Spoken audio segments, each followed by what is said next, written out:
My dear sisters and brothers, as you must have realized from the readings that you heard, the three readings, one from the Old Testament, one from St. Paul's letter in the New Testament, and the Gospel reading that was proclaimed to us, they all speak in the same imagery.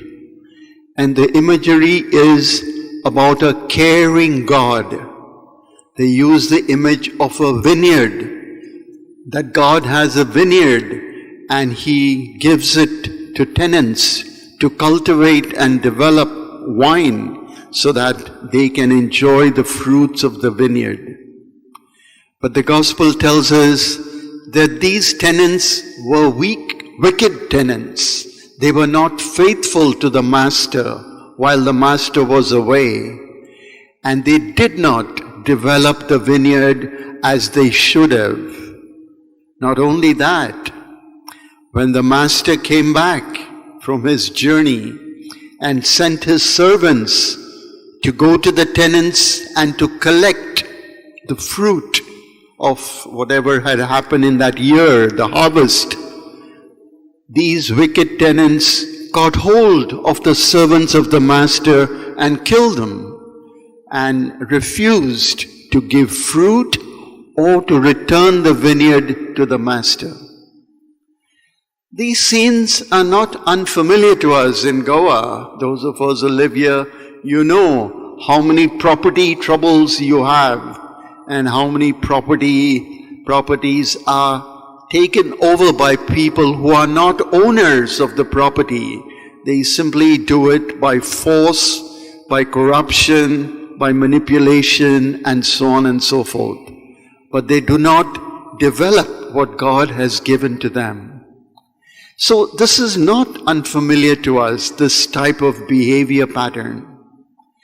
But what is important is for us to understand how God handles these kinds of situations.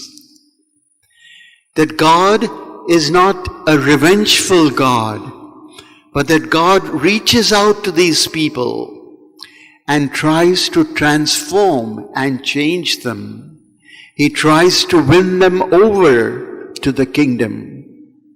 And so, although in the parable story, even after the master sent his son to these tenants, thinking that his son could negotiate with them, they caught hold of his son and killed him. Just the story of Jesus, the Son of God. God sent His Son into the world, but the evil powers of the world took Him over and killed Him, crucified Him. Still, the patience of God does not give in. Still, God sends continuously new prophets and new teachers to us, so that the word and the message of God does not die out, that the word and the message of God is eternal. And so as Pope Francis says, what is the message of God for us today in the 21st century?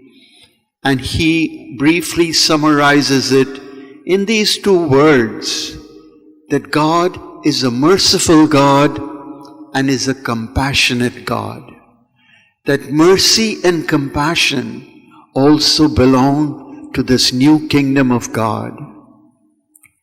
Now you may argue it is very well to speak about mercy and compassion, but what about justice? Should there not be justice done when these evil servants took over the vineyard? These evil servants did not do what they were supposed to do, namely cultivate fruit and bring the fruit back to the master. Surely in God's providence there is also justice. There is justice, but it's a different kind of justice. It is not a justice of revenge, but it is a justice of transformation, that through this justice the people will change their hearts and minds. That is why the gospel ends today by saying, if you refuse to listen to the Master's voice, then God will go forth and choose new peoples to follow His directives, to follow His commandments. And therefore the message of God is open to all peoples in the world. And we have to reach out to all peoples so that this compassion, mercy and justice is spread throughout the whole world. We know it is difficult in day-to-day living. It is very difficult, in fact, when somebody does us wrong, to reach out to that person and to stretch out the hand of forgiveness and friendship. It is not easy, and I don't think it will ever become easy. But our responsibility as Christian women and men is to try to bring this face of God, the face of mercy and justice, to God's people, so that God's people do not become discouraged. From the first reading from the prophet Isaiah, you heard it was said that different prophets came during the course of the history of Israel, and they came with the same message of mercy and compassion to the people of Israel. The people of Israel had repeatedly been unfaithful to God, yet God does not give up on them.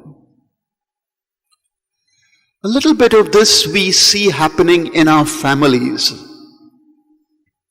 I often think to myself when I go on a pastoral visit to a family, you see how the parents have so much patience with their children, for example. Repeatedly the children may be doing things wrong. Repeatedly the children may not come up to the expectations of their parents. But the parents don't just throw them out of the house. The parents don't just cut off relationships immediately. They have patience. They try to win them over. They try to talk to them. They show them love. They show them affection. But they're also strict when they have to be strict. And so they are also just and fair. This kind of model is really the model that the scriptures of today suggest to us.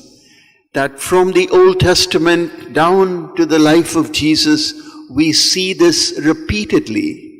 And now in our own lives in the 21st century, that we try to reach out to new peoples. We try to reach out to those who are weak, to the poor, to the suffering, as much as we can.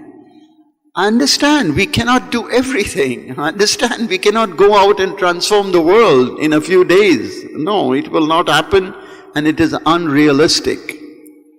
But our little bit we can contribute. Our little bit makes a big difference. We see that in the life of Mother Teresa, one single woman, through mercy and compassion, how she won over millions of people across India. We see that in the life of Joseph Vaz, one single individual from Goa who crosses the border and goes to Sri Lanka and who lives among the poor in Sri Lanka and teaches them this message of mercy and compassion. So he also has this vineyard that God gives him, but he develops the vineyard well. And the vines that grow in the vineyard produce good fruit, good grapes, so that he can present these fruits to God. And like that, we have many examples in the history of the church, and I'm sure you have examples in your own family life.